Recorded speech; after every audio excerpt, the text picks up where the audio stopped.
పత్రికా, electronic media, social media మిత్రులకు ఉద్యమ నమస్సులు.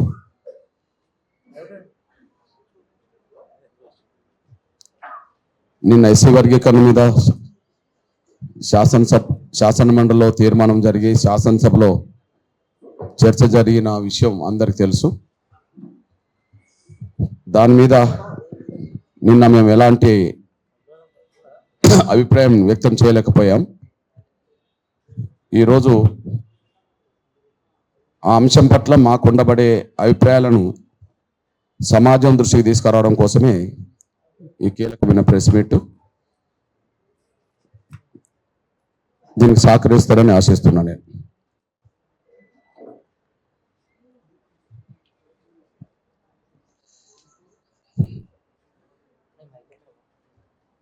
ఎస్సీ వర్గీకరణ మీద సుప్రీంకోర్టు తీర్పు వెలువడ్డ అనంతరం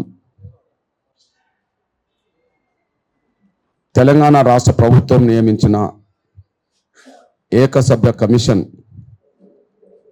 హైకోర్టు రిటైర్డ్ జడ్జ్ గౌరవ షమీం అఖ్తర్ గారి ఆధ్వర్యంలో ఏర్పడ్డ కమిషన్ నివేదిక ఎస్సీ రిజర్వేషన్ల వర్గీకరణకు అనుకూలంగా ఉండడాన్ని మేము స్వాగతిస్తున్నాం. ఎస్సీ రిజర్వేషన్ల వర్గీకరణకు అనుకూలంగా నివేదికను రాష్ట్ర ప్రభుత్వానికి సమర్పించడాన్ని మేము స్వాగతిస్తున్నాం. అదే సమయంలో ఆ నివేదికను అనుసరించి రాష్ట్ర ప్రభుత్వం వర్గీకరణకు అనుకూలంగా అంటే సూత్రబద్ధంగా వర్గీకరణకు అనుకూలంగా నిర్ణయం తీసుకునే విధంగా ముందుకు రావడం, దాన్ని కూడా మేము స్వాగతిస్తున్నాం, అభినందిస్తున్నాం. రెండు విషయాలు మళ్ళా చెప్తున్నాను. కమిషన్ తమ నివేదికను ఎస్సీ వర్గీకరణకు అనుకూలంగా రాష్ట్ర ప్రభుత్వానికి అందించడాన్ని స్వాగతిస్తున్నాం. ఆ నివేదిక మీద ఎస్సీ వర్గీకరణకు అనుకూలంగా ప్రభుత్వం ముందుకు రావడాన్ని కూడా స్వాగతిస్తున్నాం, అభినందిస్తున్నాం.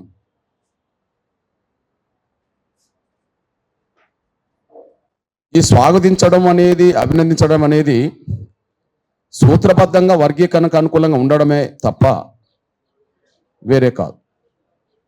ఎందుకంటే మేము మొదటి నుంచి ఎస్సీ వర్గీకరణ కోసమే 30 ఏళ్ల పాటు ఉద్యమం చేశాం కనుక ఆ ఉద్యమం నిర్వహించిన ప్రతి సందర్భంలో వేసిన కమిషన్లన్నీ వర్గీకరణకే సపోర్ట్ చేసినాయి. అది జస్టిస్ రామచంద్ర కమిషన్ కావచ్చు, ఉషా మేర కమిషన్ కావచ్చు, షమీం అఖ్తర్ గారి కమిషన్ కావచ్చు. ఏ సమయంలో, ఏ సందర్భంలో ఏ ప్రభుత్వం కమిషన్ వేసినా కమిషన్ రిపోర్ట్లన్నీ వర్గీకరణకు అనుకూలంగానే ఉన్నాయి. దాన్ని ప్రభుత్వం ఆ కమిషన్ నివేదికకు అనుగుణంగా వర్గీకరణకు సూత్రబద్ధంగా కట్టుబడి ఉంటామని మాట్లాడడం అనేది, ఆ విషయాన్ని కూడా మేము స్వాగతిస్తున్నాం, అభినందిస్తున్నాం. కాకపోతే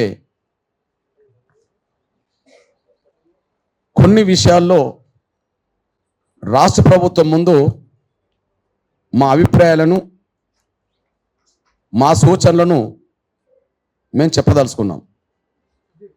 వాటిని ఏదన్నా లోపాలు జరిగితే దాన్ని వెంటనే సరి చేసుకోవడానికి మాత్రం ప్రయత్నం చేయాలని మాత్రం కోరుతున్నా.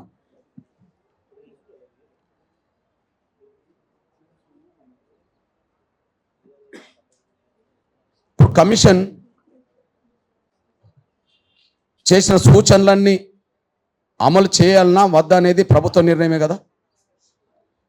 కమిషన్ చేసిన సూచనలన్నీ అమలు చేయాలన్నా వద్దా అనేది నిర్ణయం తీసుకోవాల్సింది కేబినెట్, ప్రభుత్వమే కదా.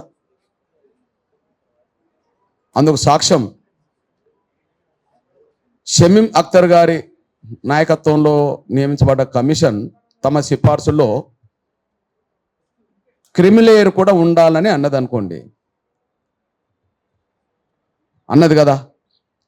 దాన్ని తిరస్కరించింది కదా గవర్నమెంట్, దాన్ని తిరస్కరించింది కదా. అంటే కమిషన్ నివేదికను ఉన్నట్టుగా అమలు చేయడం కంటే ఏదైనా లోపాలున్నా అవసరం లేదనుకున్నా, ఏదైనా లోపాలున్నా అవసరం లేదనుకున్నా, ఫైనల్ నిర్ణయం తీసుకునేది, లోపాలను సరి చేసుకునే ఫైనల్ నిర్ణయం తీసుకునేది రాష్ట్ర ప్రభుత్వమే. ఇది అవసరం లేదు అనుకున్నది తిరస్కరించేది కూడా ప్రభుత్వమే. దానికి మొదటి ఎగ్జాంపుల్, క్రిమినల్ లేయర్ను మేము ఆమోదించము అని చెప్పింది. అంటే తిరస్కరించే అధికారం ప్రభుత్వానికి ఉన్నదనే విషయం కూడా గుర్తు చేస్తున్నాను. మిగతా విషయాలు నేను సూటిగా ముందుగా మాదిగల గురించి మాట్లాడుతున్నా.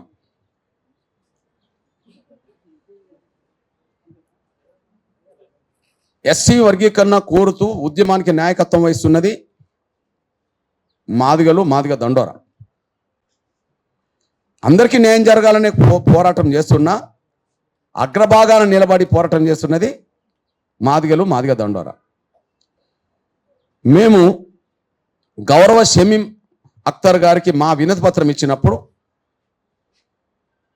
59 కులాల్లో ముందుగా మాదిగల జనాభా ఎంతో దానికి తగ్గట్టే మా వాటా ఉండాలి, మాకు ఎక్కువ వద్దు, మాకు తక్కువ రాకుండా చూడండి.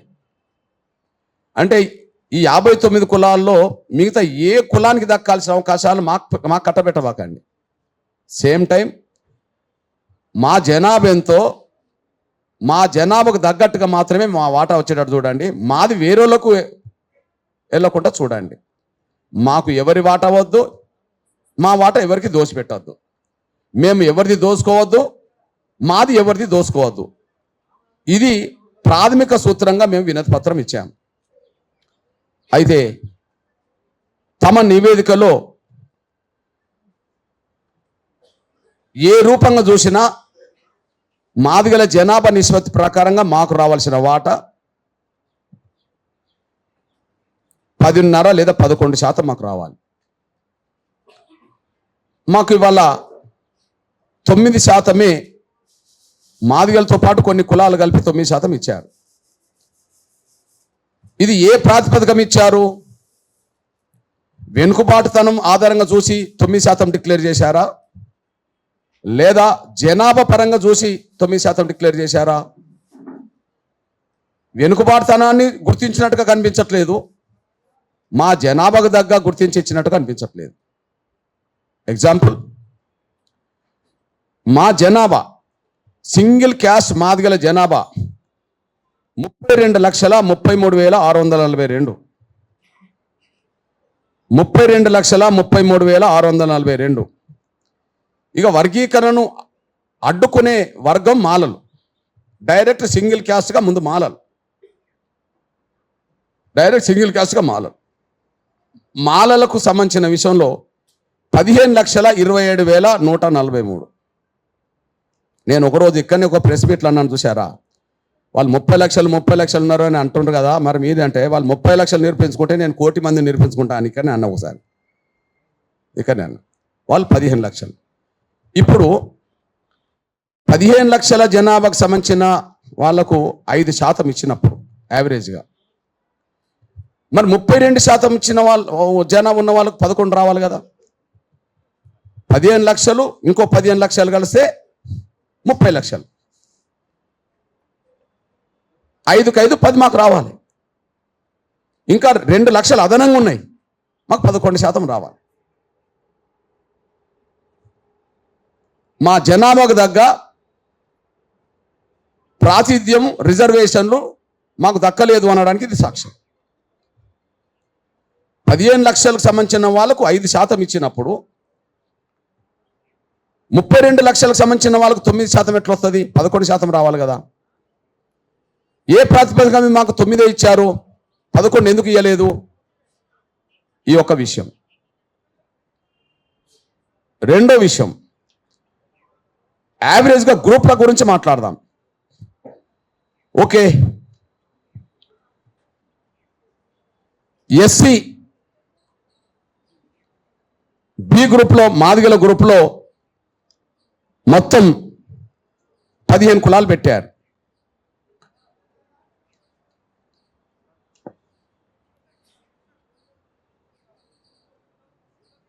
మొత్తం 15 కులాలు పెట్టారు. ఏ గ్రూప్లో మొదటి గ్రూప్లో 15 పెట్టారు, బి గ్రూప్లో 18 పెట్టారు. Group 1, 2 okay. 32,74,377 మంది ఈ గ్రూప్లో. 32,74,000 సంబంధించి పెట్టేశారు. మొత్తం నంబర్ 3 గ్రూప్లో 17,71,682 పెట్టేశారు. ఈ లెక్క చూసుకున్నా అంటే సింగిల్ క్యాస్ట్ మాదిగ లెక్క మాల చూసుకున్నా మాకు 11 రావాలి. లేదా కొన్ని గ్రూపులు కల్పించిండు కదా, 2, 3 గ్రూపు కల్పించారు కదా, ఆ గ్రూప్ కల్పించిన దాని ప్రకారం కూడా మాకు 11% రావాలి. మమ్మల్ని 9% ఎందుకు కుదించిండ్రు అని ఒక ప్రశ్న మేము ప్రభుత్వం ముందుకు ఎత్తున్నాం. ఈ విషయం వెంటనే లోపం ఉంటే సరి చేసుకొని ముందుకెళ్ళాలని కోరుతున్నాను నేను. లోపం ఉంటే సరి చేసుకొని కోరుతున్నాను నేను. అంటే చెప్పదలుచుకునేది ఏంటంటే రిజర్వేషన్లు ఏర్పడ్డదే జనాభా ప్రాతిపదిక మీద. రిజర్వేషన్లు ఏర్పడ్డదే జనాభా ప్రాతిపదిక మీద. ఈ దేశంలో ఏ రాష్ట్రంలో ఉండబడే జనాభాకు అనుగుణంగానే ఆ రాష్ట్రంలో రిజర్వేషన్ల శాతం ఏర్పడ్డది. ఇప్పుడు పంపిణీ కూడా రిజర్వేషన్లను పంపిణీ కూడా జనాభా పరంగానే పంచాలి. కాబట్టి మా జనాభా నిష్పత్తి ప్రకారం మాకు రాలేదు, 2% తక్కువ వచ్చింది. దీన్ని వెంటనే సరిచేసి ముందుకెళ్ళండి. నంబర్ 1. ఇక్కడ ఇంకొక విషయం గుర్తు చేస్తున్నాను నేను. జనాభా కాదు, వెనుకబాటుతనం ఆధారంగా కూడా రిజర్వేషన్లు ఇవ్వాలని, జనాభా కాదు వెనుకబాటుతనం ఆధారంగా కూడా రిజర్వేషన్లు ఇవ్వాలని చెప్పి కమిషన్ సిఫార్సులో ఉన్నది అనుకుంటే అది మొదటి గ్రూప్కు వర్తిస్తుంది. వాళ్ళ దాని ప్రకారం మొదటి గ్రూప్కు వర్తిస్తుంది. ఆయన చెప్పిన దాని ప్రకారం మొదటి గ్రూప్లో గ్రూప్ 1 సామాజికంగా, ఆర్థికంగా మరియు విద్యాపరంగా అత్యంత వెనుకబడిన పట్టించుకోని షెడ్యూల్ కులాలను 15 కులాలుగా చేర్చి 1% ఇచ్చేశారు. దయచేసి ఇది ఇంపార్టెంట్ పాయింట్. ఇక్కడ 1% ఇవ్వడానికి జనాభాను చూడలే. ఇక్కడ 1% వీళ్ళకి ఇవ్వడానికి జనాభాను చూడలే. దయచేసి జనాభాను చూడలేదానికి సాక్ష్యం ఏంటంటే టోటల్గా ఇక్కడ 1% ఉన్నది.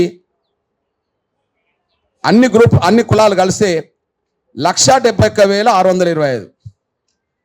అంటే మొదటి గ్రూపుకు కేటాయించడానికి జనాభాను చూడలేదు. వాళ్ళ వెనుకబాటు అని చెప్పి 1% ఇవ్వడానికి 1,71,000 జనాన్ని 15 కులాలకు సంబంధించిన వాళ్ళను కలిపి 1% ఇచ్చేశారు. ఇక్కడ జనాభా నిష్పత్తి లేదు. ఇక్కడ వాళ్ళ వెనుకబాటును చూశారు. అయితే ఈ వెనుకబాటు నిజమే అవుతే ఆ రీత్యా మాకు కూడా వర్తించాలి కదా. మేము వెనుకబడిపోయిన వాళ్ళమే కదా. మరి ఈ వెనుకబాటు నిజమవుతే మా వెనుకబాటు నిజమే. ఎగ్జాంపుల్, ఇప్పుడు ఈ గవర్నమెంటే మాకు 9% కేటాయించింది అనుకుందాం. ఇప్పుడు ఈ గవర్నమెంటే 9% కేటాయించింది. ఏ రంగంలో నిన్నటి వరకు 9% లేదు కదా మాకు. విద్యారంగంలో, ఉద్యోగ రంగంలో, రాజకీయ రంగంలో, ఏ రంగంలో మా షేర్ 9% రాలేదు కదా. 4, 5, 3% వచ్చింది అనుకో, మేము వెనుకబడ్డట్టే కదా. మొదటి గ్రూపు వెనుకబడ్డదని చెప్పి 1,71,000కు ఒక 1% ఇచ్చినప్పుడు ఆ నిష్పత్తిలో మేము కూడా నష్టపోయిన వర్గమే కదా. పోనీ 1,71,000 కాదు, దాన్ని డబుల్ చేసి 3,40,000 అని ఇవ్వాలి కదా. దాన్ని డబుల్ చేసి 3,40,000 ఇవ్వాలి కదా. 3,40,000 ఇచ్చినా మాకు 11% వస్తుంది. మొదటి గ్రూపుకు అన్ని రకాలుగా వెనుకబాటాన్ని మీరు గుర్తించి జనాభా లేకపోయినా 2 లక్షల లోపలకు 1% ఇచ్చారు. ఓకే, మేము జనాభా ఉన్నాం, మీరు దాని ప్రకారం ఇవ్వలే. మా వెనుకబాటు ఉన్నది, కమిషన్ నివేదికలు సాక్ష్యం. 10% ఉండి 5% పొందడం అంటే 5% మేము కోల్పోయిన వాళ్ళం కదా, నష్టపోయిన వాళ్ళమే కదా. మరి మా వెనుకబాటును చూస్తే వాళ్ళకు 1,71,000కు ఒక 1% ఇచ్చిన, మాకు 3 లక్షలకి ఇవ్వండి, 3,40,000కి ఇవ్వండి, మాకు 11% వస్తుంది. జనాభా చూసినా మా వెనుకబాటు చూసినా మా 11% మాకు వస్తుంది. నంబర్ 3, ఇక్కడ కమిషన్ ఏదో రకంగా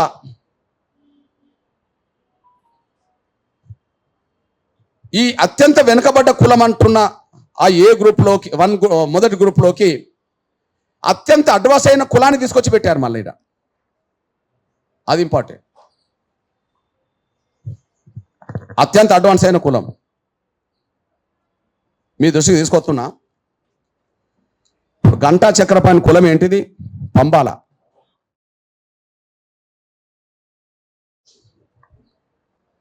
వాళ్ళ జనాభా 1000 లేదు, కానీ వాళ్ళు దాదాపు 100 మందికి పైగా ఉద్యోగస్తులు ఉన్నారు. వాళ్ళు 100 మందికి పైగా ఉద్యోగస్తులు ఉన్నారు. వాళ్ళ జనాభా 1000 లేదు, 10 కుటుంబాలకు ఒక ఉద్యోగస్తుడు ఉన్నారని అర్థం అనుకో. వాళ్ళ ఇంట్లోనే 3-4 ప్రొఫెసర్ ఉన్నారు అనుకోండి. అందులో డక్కల ఉన్నది 2,558 జనాభా గలది డక్కల. ఈ 2,558 గల జనాభా గల డక్కలకి ఒక ఉద్యోగం అని ఉన్నదా? మీరు అందరికంటే వెనుకబడ్డ వాళ్లకు, ఎవరు పట్టించుకోలేని వాళ్ళకు 1% అని చెప్పిన మీరు అడ్వాన్స్ అయిన కులాన్ని తీసుకొచ్చి ఎట్లా పెడతారు ఇలా? మీకు ఒక విషయం చెప్తున్నా. ఇదే గంటా చక్రపాణి మాలలుగా అందరినీ ఆర్గనైజ్ చేయడానికి ఇంటర్నెట్ ప్రయత్నం చేసిండు, కానీ వాళ్ళ సొంత కులస్తులకు ఫోన్ల ద్వారా ఏం చెప్పిండంటే, మనం మాలల్లో పోవద్దు, మాలల్లో పోతే మనకు అవకాశాలు రానివ్వరు, మనం ఏ గ్రూప్ కోరుకుందాము అందులో నేను చేర్పిస్తా, ఓకే మీరు పంబాలని రాసుకోండి అని చెప్పి అందరిని గైడ్ చేశాడు. ఫోన్ల ద్వారా గైడ్ చేశాడు. కాదని చెప్పండి, నేను చెప్తున్నా. ఆయన ఎవరెవరు ఫోన్ చేసిండో నేను చెప్తా. ఆయన మాల కింద వచ్చాడు కదా. ఈ విషయం ఎందుకు చెప్తున్నంటే, అంతకుముందు ABCD జరిగినప్పుడు ఈ పంబాలనే కులం ఎందులో ఉన్నది? అడ్వాన్స్ క్యాస్ట్లో ఉన్నది. ఈ పంబాలనే కులం ఎందులో ఉన్నది? అడ్వాన్స్ క్యాస్ట్ ఉన్నది. అంటే అభివృద్ధి చెందిన కులాల లిస్టులో ఉన్న వాళ్ళను అందరికంటే వెనుకబడ్డ కులాల లిస్టు ఎట్లా చేస్తారు? ఆ కులాన్ని ఒక కులంలో 2,500 మంది ఉన్నా ఒక ఉద్యోగం ఉండదు. ఒక కులంలో 100 మంది ఉంటారు, 100 ఉద్యోగస్తులు ఉంటారు, ప్రొఫెసర్లు ఉంటారు. వెనుకబాటు ప్రాతిపదిక మీదనే 1% కేటైతే అడ్వాన్స్ అయిన కులం నుంచి తీసుకొచ్చి ఎట్లా పెడతారు? మీరు చూడండి, మధ్యస్థంగా లబ్ధి పొందింది షెడ్యూల్ కులాలు అంటేనే మాదిగల కింద కులాలు వస్తారు. కానీ మెరుగైన ప్రయోజనం పొందిన షెడ్యూల్ కులాలని మీరే పెట్టారు కదా. మెరుగైన ఫలితాలు పొందిన అంటే వాళ్ళ జనాభా కంటే మించి పొందిన వాళ్ళని అంటారు కదా. మరి అంతకుముందు వీళ్ళు ఇంట్లోనే ఉన్నారు కదా పంబాల. అంతకుముందు బాగా అడ్వాన్స్ అయిన లిస్టులోనే ఉన్నారు కదా. మరి అంతకుముందు అడ్వాన్స్ అయిన లిస్టులు మళ్ళీ కనీసం మధ్యస్థంగా లబ్ధి పొందిన దగ్గర రాలేదు, కానీ అసలే అందరికి వెనకబడ్డ వాళ్ళ దగ్గరికి ఎట్లా వచ్చిండ్రు? జంప్ ఎట్లా అయినరు? ఎట్లా జంప్ అవుతారు? తర్వాత మీ దృష్టికి తీసుకొస్తున్నా. మన్నే అనే కులం ఉన్నది, గద్దర్ కులం. మన్నెపోళ్ళు అంటారు కదా, మన్నెపోళ్ళు అంటారు. మన్నె కులం వాళ్ళు 29,650. ఈ మన్యమనే కులం మాలలకు వర్తించి C గ్రూప్లో ఉన్నదే కదా. ఈ మన్యపనే కులం మాలలకు వర్తించి C గ్రూప్లో ఉన్నదే కదా. అడ్వాన్స్ క్యాస్ట్ కదా, బాగా అభివృద్ధి చెందిన 3వ లిస్టులో ఉండాల్సిన కులం కదా. మెరుగైన ప్రయోజనం పొందిన షెడ్యూల్ కులాల లిస్టులో ఉండాలి కదా. ఆ లిస్టులో ఉండాల్సింది మన్నెపోళ్ళు అనే వాళ్ళు అత్యంత దయనీయ జీవితాలు గడుపుతున్న వాళ్ళని చెప్పి మీరే లిస్ట్ తయారు చేసి, మొదటి లిస్ట్ తయారు చేసి గండెట్లా తీసుకొచ్చారు? దానికి ఒక కారణం ఉన్నది. ఓకే, ఈ అత్యంత వెనుకబడ్డ ఆ దళిత లిస్టులోకి ఈ అడ్వాన్స్ అయిన ఒక కులాన్ని రెండు కులాన్ని అన్న తీసుకొచ్చి పెడితే వాళ్ళ వీళ్ళే దోసుకోవచ్చు అని. ఇది విషయం. అరే మాదిగలే దోసుకోంగా మా బుడగ జంగాలయో మా డక్కలోలయో వాళ్ళ వీళ్ళు దోసుకోలేరా? అందులో నుంచి షిఫ్ట్ అయిందులోకి వచ్చేసారు. బాగా అడ్వాన్స్ అయిన కులస్తులు ఎక్కడికి వచ్చారు? బాగా వెనుకబడ్డ కులాల లిస్టులోకి వచ్చేసారు. అర్థం ఏంటిది అంటే వాళ్ళు మేము ఈ రూపంగా ఇండ్ల దోసుకుంటాము, ఆ రూపంగా మీరు అండ్ల దోసుకోండి అని చెప్పి వాళ్ళని ఇండ్లకు షిఫ్ట్ చేసిండు అనేసి కూడా మీ దృష్టి తీసుకొస్తున్నాను నేను. అత్యంత కులాల లిస్టులోకి అత్యంత అడ్వాన్స్ అయిన కులాలు కూడా ఇందులోకి రావడం జరిగిందంటే ఇది కుట్రపూరితంగా జరిగింది అనే విషయం మీ దృష్టికి నేను తీసుకొస్తున్నాను నేను. లేకపోతే పంబాల ఎట్లా వస్తుంది? అడ్వాన్స్ క్యాస్ట్ కదా. గత ఏబిసిడి గ్రూప్లో ఈ సి గ్రూప్లో ఉన్నదే కదా. సి గ్రూప్ను అడ్వాన్స్ అయిన కులంగానే తీసుకొచ్చారు కదా. మీరే 3 లిస్టులు చేశారు కదా.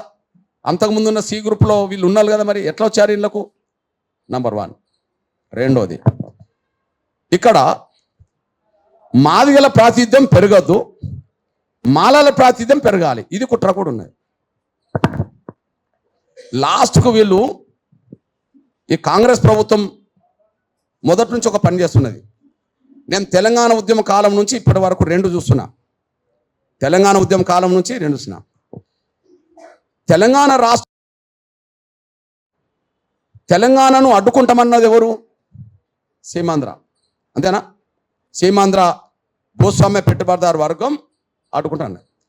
కానీ తెలంగాణను అడ్డుకోలేని పరిస్థితులు వాళ్ళకి నెట్టబడ్డారు. తెలంగాణ అడ్డుకుంటాం అన్న వాళ్ళు తెలంగాణను అడ్డుకోలేని పరిస్థితులు నెట్టబడ్డారు. నెట్టబడ్డప్పుడు చివరి నిమిషాలు ఏం చేశారు చెప్పండి? ఇక తెలంగాణ పోనీ కానీ ఆ పోలవరంకు కట్టుకోవడానికి మాకు 200 గ్రామాలు ఆదివాసీ గ్రామాలు ఆ భద్రాచలం కింద ఉండబడి 7 మండలాలను మాకు ఇవ్వండి అని అన్నారు. అంతకుముందు కేసీఆర్ ఒక మాట అనేవాడు, తెలంగాణ భౌగోళిక ప్రాంతం నుంచి ఇంచు భూమి కూడా పోనీ అని అనేవాడు. అన్నాడా లేదా? చాలాసార్లు ఇంచు భూమి కూడా పోనీ అని అన్నాడు. కానీ తీరా తెలంగాణ ఇచ్చే సమయానికి వాళ్ళు పెట్టిన ఒత్తిడికి తలొగ్గి 7 మండలాలు 200 గ్రామ పంచాయతీలు అటు వెళ్ళిపోయినాయి. అంటే తెలంగాణ ఇచ్చినట్టే ఇచ్చి మళ్ళీ అడ్డుకునే వాళ్ళ అనుగుణంగా కూడా నిర్ణయం తీసుకున్న విషయం కూడా మీ దృష్టి తీసుకొస్తున్నాను నేను. ఏది తెలంగాణకు సంబంధించిన విషయంలో అప్పుడు జరిగిందా లేదా? నేను కేసీఆర్ లాగా మౌనంగా ఉండగదా? కేసీఆర్ తెలంగాణ రావాలని అంటూనే ఇంచు భూమి కూడా పోడగొట్టుకోనన్న అతను 200 గ్రామ పంచాయతీలు పోయినా 7 మండలాలు పోయినా కూడా ఆయన పెద్దగా వచ్చి రోడ్డు మీదకి వచ్చి దాన్ని ఆపే ప్రయత్నం చేయలే. నేను కేసీఆర్లు అంటోని కాను ఆ విషయంలో. ఇప్పుడు ఇదే జరుగుతుంది. ఏం జరుగుతుంది? వర్గీకరణ అడ్డుకోవడానికి సర్వశక్తులు ఒడ్డారు. ఎస్సీ వర్గీకరణ అడ్డుకోవడానికి సర్వశక్తులు ఒడ్డారు. కానీ వాళ్ళకి అర్థమైపోయింది ఆగదు అని. తెలంగాణ అయితే ఎట్లయితే ఆగదన్న అనుకున్న తర్వాత లాస్ట్ పాయింట్గా వాళ్ళు అది కోరుకుంటే అది జరిగిపోయిందో, ఇప్పుడు వర్గీకరణ అడ్డుకోలేమనే విషయం అర్థమైన తర్వాత సరే వర్గీకరణ జరిగినా కూడా కొద్దిగా మాదిగల ప్రాతినిధ్యం కొద్దిగా తగ్గించి కొద్దిగా మాలల ప్రాతినిధ్యం కొద్దిగా పెరిగేటట్టు చూడండి అని చెప్పి ఆ ఇంటర్నల్ జరిగిన వివిధ రాజకీయ నాయకులతో జరిగిన చర్చల ఫలితమే మా జనాభా నిష్పత్తితో కాకుండా మా వెనుకబాటును చూడకుండా మాకు రావాల్సిన 11% రిజర్వేషన్లలో 2% తగ్గించి 9% డిక్లేర్ చేయడానికి దారితీసింది. అందులో భాగమే మీకు ఒక విషయం గుర్తు చేస్తున్నాను. ఎగ్జాంపుల్ చెప్తున్నాను. నేను మాదిగల్లో ఉండబడి ఏ ఉపకులానికైనా న్యాయం జరుగుతుందంటే నేను స్వాగతిస్తా. ఇంతకుముందు బి గ్రూప్లో ఉన్న వాళ్ళు మేము మాదిగలతో కలిసి ఉండం, మేము పక్కకు పోయి మా సొంత వాటా మేము కోరుకుంటామంటే కూడా నేను స్వాగతిస్తా. ఎగ్జాంపుల్ మీ అన్నగా చెప్తున్నా. ఇప్పుడు బుడగ జంగం అంతకుముందు ఎస్సీబీలో ఉన్నది. బుడగ జంగం అంతకుముందు ఎస్సీబీలో ఉన్నది. జనాభా ఎంత? 111,710. 111,710. వాళ్ళు ఇప్పుడు ఎన్ని వచ్చారు? మొదటి గ్రూప్లో వచ్చేసారు, నంబర్ 1 గ్రూప్లో వచ్చేసారు. ఓకే, నాకు అభ్యంతరం లేదు. కానీ ఇంతకుముందు ఇది ఎక్కడున్నది? మాదిగా బి గ్రూప్లో ఉన్నది. అంటే బి గ్రూప్లో ఉన్న దాన్ని ఈ బి గ్రూప్లో ఉన్న మాకు 12 వస్తుంది. మళ్ళా మా బుడగ జంగాలకు ఇప్పుడు మాదిగలతో కలిపిన కులాలతో కలుపుకుంటే మళ్ళీ 12 వస్తాయి. అటు 1% అయితే ఇచ్చిండ్రా లేదా కదా? అంటే మాదిగల జనాభా ఉన్నా దాని నిష్పత్తి రాకుండా ఒకవైపు అయితే మాదిగలతో ఉన్న 1,00,000 దాటిన కులాన్ని తీసి దానికి ఒక గ్రూప్ ఇచ్చారు. మా తగ్గించడానికి అటు ఇచ్చేశారు. నేను వాళ్ళకు పోవడాన్ని నేను స్వాగతిస్తా. కానీ దళితుల్లో అత్యధిక జనసంఖ్య గల 3వ కులము నేతకాని. మీ లిస్టుల ప్రకారమే చెప్తున్నా. దళితుల్లో అత్యధిక జనసంఖ్య గల 3వ కులము నేతకాని. సాక్ష్యం ఏంటిది? మీ సోదరుడిగా నేను సాక్ష్యం చెప్తున్నా, చూడండి. నేతకాని ఇప్పుడు అత్యంత అభివృద్ధి చెందిన కులాల్లో పెట్టినరు. అంతకుముందు సి గ్రూప్లోనే ఉన్నది. మరి వాళ్ళ జనాభా ఎంత? 1,33,072. దీన్ని మాలల్నే ఉంచుకున్నారు. అంటే వీళ్ళది కూడా లాక్కోవాలని. అక్కడనేమో మా నుంచి తీసి సపరేట్ ఇచ్చేటట్టు చేశారు. నేను దాన్ని స్వాగతిస్తా.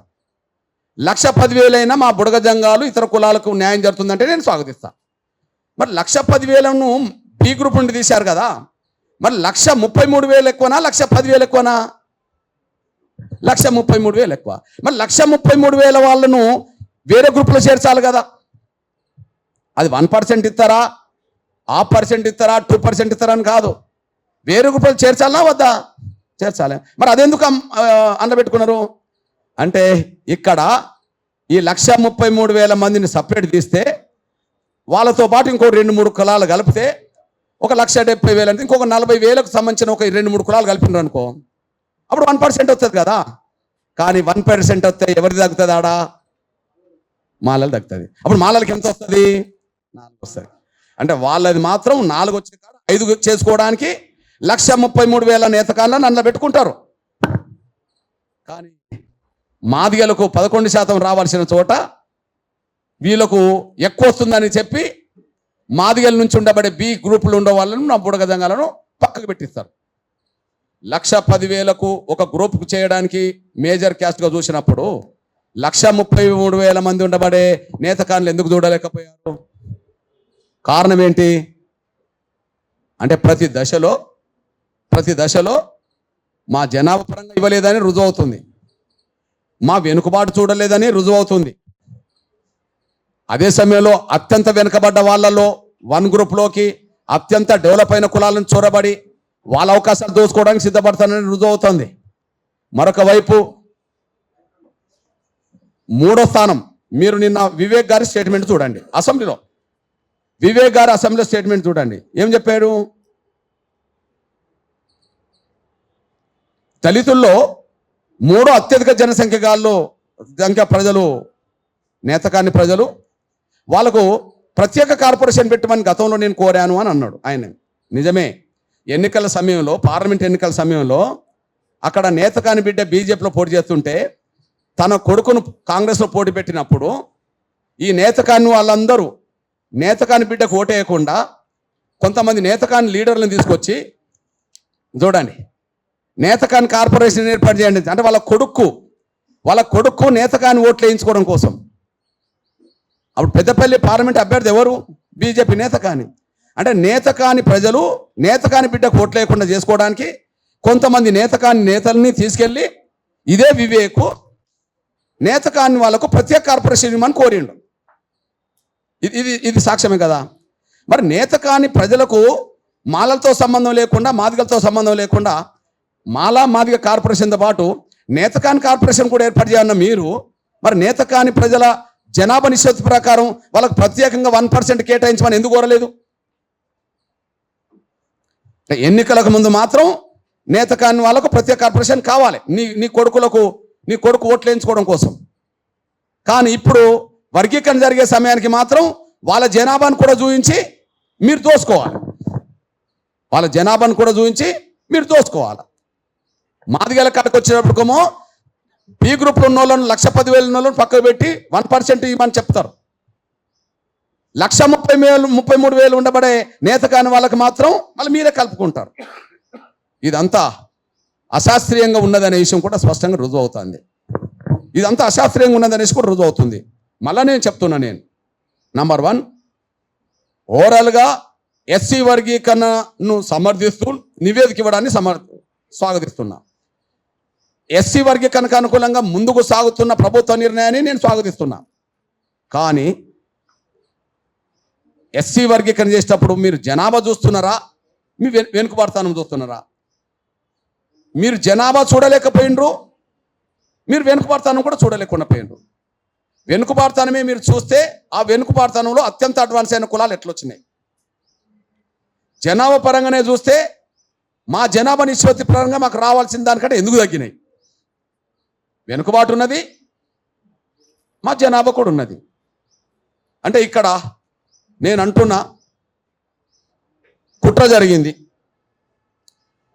మా జనాభా పరంగా కూడా మాకు రిజర్వేషన్లు రప్పించే విషయంలో దామోదర్ రాజనరసింహ ఫెయిల్ అయిపోయాడు. దామోదర్ రాజనరసింహ ఫెయిల్ అయిపోయాడు. వాళ్ళేమో ఉన్నదానికంటే పెంచుకునే ప్రయత్నం చేశారు కుట్రలు. మాదిగలదేమో ఉన్నదానికంటే తగ్గించే ప్రయత్నం చేశారు కుట్రలు. నేను ఒక విషయంలో గర్వపడుతున్నా.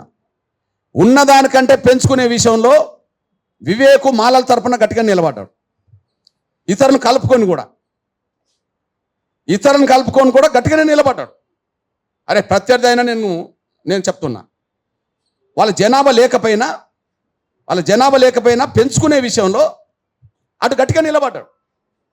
ఓకే, అడ్వాన్స్ కులమైన మాలల్ని అత్యంత వెనుకబడ్డ కులాల్లోకి చొరబెట్టడంలో కూడా సక్సెస్ అయింది. మొదటి గ్రూప్లోకి వీళ్ళని పంపింది ఆయనే. నేతకాన్ని వాళ్ళని బయటికి పోకుండా చూసింది ఆయన. నేతకానికి బయటికి పోకుండా చూశాడు.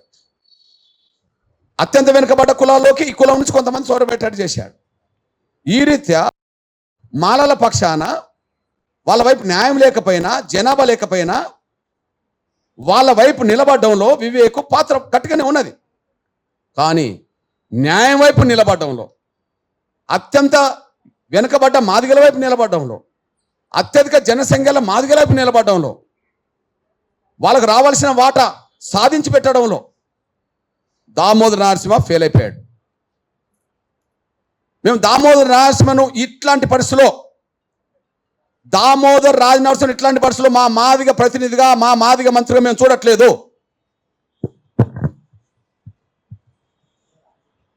దామోదర్ రాజనరసింహ గారిని మా మాదిగ ప్రతినిధిగా లేదా మా మాదిగ కోటలో వచ్చిన మాదిగ మంత్రిగా మేము చూడట్లేదు.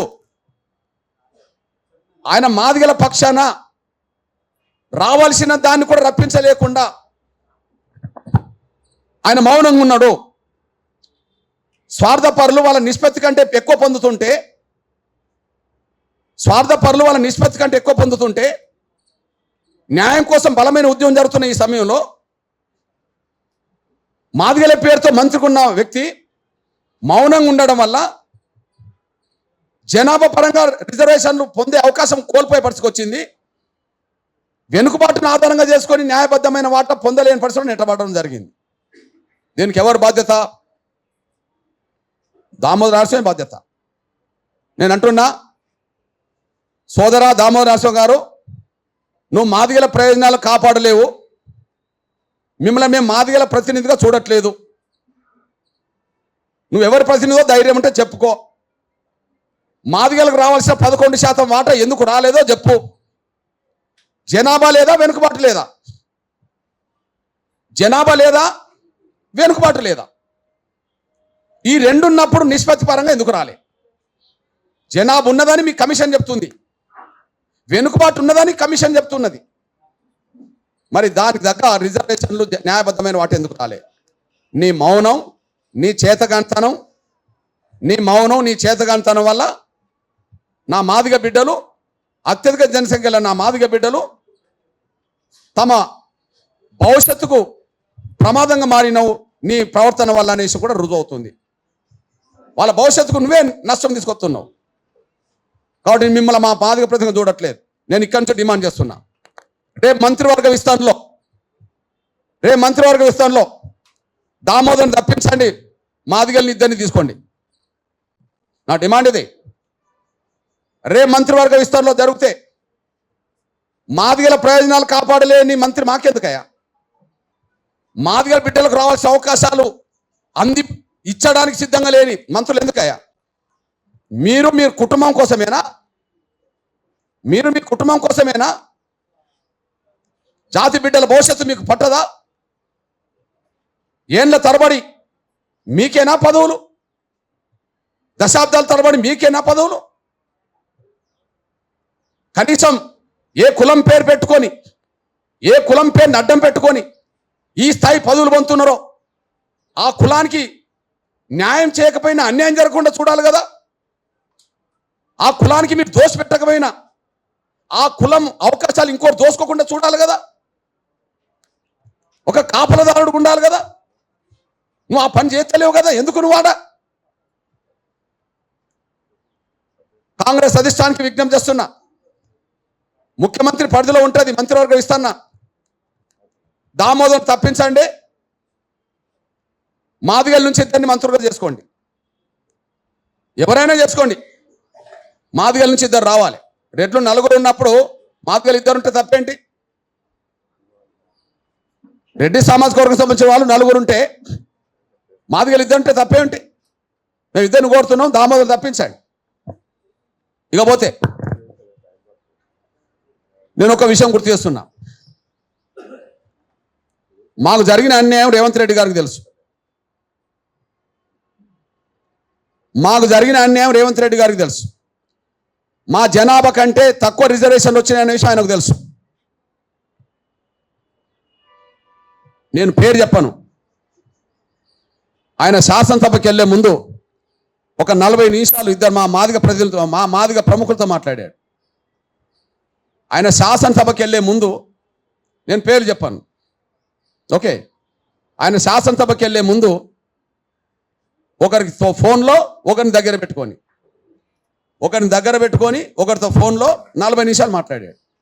ఆయన చెప్పిన విషయం ఏంటంటే, మీ జనాభాకు తగ్గ అవకాశాలు కొంత రావట్లేదు, కొంత తగ్గిపోతున్నమాట, వాస్తవమే, కొద్దిగా మీరు సర్దుబాటు చేసుకోండి అని అన్నాను. కొద్దిగా అన్నలాంటి వాళ్ళకు కొంత మీరు చెప్పండి అని చెప్పడం జరిగింది.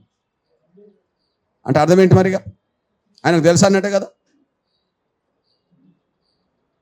ఆయన చెప్పిన విషయం 40 నిమిషాలు మా జాతిలో ఉండబడే ఒక బిడ్డను దగ్గర పెట్టుకొని, మా జాతిలో ఉండబడే ఇంకో బిడ్డతో ఫోన్లో 40 నిమిషాలు మాట్లాడిన సందేశం ఏంటంటే, సమాచారం ఏంటంటే, మీ జనాభాకు తగ్గ రిజర్వేషన్ల ప్రాతినిధ్యం దక్కట్లేదు, కానీ మీరు సర్దుబాటు చేసుకోండి. మా జనాభాకు తగ్గ రిజర్వేషన్ ప్రాతినిధ్యం దక్కనప్పుడు ఎవరికి ఇచ్చినట్టు? ఎవరికో ఒకరికి ఇచ్చినట్టే కదా. అంటే మాకు అన్యాయం చేసినట్టే కదా. మాకు అన్యాయం చేసినాం అనే విషయం నీకే అర్థమైనప్పుడు మేమేం చేయాలా? ఈ విషయంలో ఆ సమాచారం అందుకున్న వెంటనే మధ్యాహ్నం పూట మా సామాజిక వర్గానికి సంబంధించిన 4 ఎమ్మెల్యేలతో నేను సమావేశం ఏర్పాటు చేశాను. మా సామాజిక వర్గానికి సంబంధించిన 4 ఎమ్మెల్యేలతో ఏర్పాటు చేసి, దయచేసి 11% జనాభా మనకు నిష్పత్తిపరంగా రిజర్వేషన్ రావాలి, ఈ విషయాన్ని అసలు ప్రస్తావించండి. రాష్ట్ర ప్రభుత్వం నిర్ణయం తీసుకుంటుందా లేదా కానీ మాదిగ బిడ్డలుగా మీరు ప్రతిపాదించండి అని మాత్రం నేను చెప్పడం జరిగింది. ఇట్లాంటి సమాచారం నాకు వస్తున్నది. జనాభా ఉన్నా కూడా రిజర్వేషన్లు అంతా రావట్లేదని వస్తున్నది. జనాభా తగ్గిన వాళ్ళకు అవకాశాలు ఎక్కువ ఉన్నాయనేసి వస్తున్నది. కనుక దయచేసి మీరు 4 ప్రస్తావించండి. మీరు వర్గీకరణ సూత్రానికి రేవంత్ రెడ్డి గారు అనుకూలంగా ఉన్నందుకు ఆయనను అభినందించండి. కానీ జనాభా నిష్పత్తి కంటే తక్కువ వస్తున్నందుకు మాత్రం మీరు సూచన చేయండి, తక్కువ రాకుండా చూడండి, సూచన చేయండి. మాదిగ ఎమ్మెల్యేలుగా మాదిగ బిడ్డల తరఫున మాట్లాడిన వాళ్ళు అవుతారని చెప్పి నేను మధ్యాహ్నం పూట నేను చెప్పడం జరిగింది. బహుశా మరి వాళ్ళు ఆ ప్రస్తావన తీసుకొచ్చినట్టు కూడా నాకు అనిపించలే శాసనసభలో. నేనైతే చెప్పాను, నాకు 11 గంటల సుమారే తను ఈ విషయాన్ని 11% రావాల్సిన మాదిగలకు 9% రావడం కరెక్ట్ కాదనే ప్రస్తావన వచ్చే సమయానికి ఆయన స్పీకర్ ఆయనను కట్ చేయడం జరిగింది. నేను బీఆర్ఎస్ నేతలతో మాట్లాడదాం అనుకున్నా, వాళ్ళు కాంటాక్ట్లోకి రాలే. కానీ మా సోదరుడు ఎర్రోల శ్రీనివాస్కు చెప్పాను, దయచేసి మన నిష్పత్తి కంటే తక్కువ రిజర్వేషన్ వస్తున్నట్టుగా కనిపిస్తున్నది. దాన్ని మీరు వెంటనే పరిగణలోకి తీసుకొని కేటీఆర్ గారికో అక్కడ శాసనసభలో బీఆర్సీ వాళ్ళు చెప్పానని చెప్తే, అన్న వాళ్ళు లోపల ఉన్నారు, నేను బయట ఉన్నాను చెప్పడం జరిగింది. కారణాలు ఏమైనా ఇది రేవంత్ రెడ్డి గారికి ముందే తెలుసు, మా నిష్పత్తి కంటే తక్కువ వస్తుంది అనే విషయం ముందే తెలుసు. ఆ ముందే తెలుసు కాబట్టినే తన దగ్గర ఒక మాదిగ ప్రముఖుని పెట్టుకొని ఇంకో మాదిగ ప్రముఖుడితో 40 నిమిషాలు మాట్లాడిండు. కాబట్టి స్పష్టంగా అర్థమవుతుంది ఉద్దేశపూర్వకంగానే మా వాటా మాకు దక్కకుండా పోయింది అని. ఈ నేపథ్యంలోనే మేము గుర్తు చేస్తున్నాం. మించిపోయింది ఏం లేదు, లోపాలుంటే సరి చేసుకోండి. మించిపోయింది ఏం లేదు, లోపాలుంటే సరి చేసుకోండి. ఇప్పుడు మీకు నచ్చని విషయాలు రిజెక్ట్ చేసిండ్రా లేదా? షమీమ్ అఖ్తర్ గారు ఖచ్చితంగా క్రిమిలేయర్ ఉండాలని చెప్పి సూచన చేశాడు. ఆ సూచనను మేము ప్రభుత్వం తిరస్కరిస్తుందని చెప్పిండ్రా లేదా? మరి మొదటి గ్రూపులో అత్యంత వెనుకబడ్డ గ్రూపులో అత్యంత అభివృద్ధి చెందిన 2-3 కులాలను ఎట్లా చేస్తారు? మా జనాభా కంటే తక్కువ మాకు ఎట్లిస్తారు?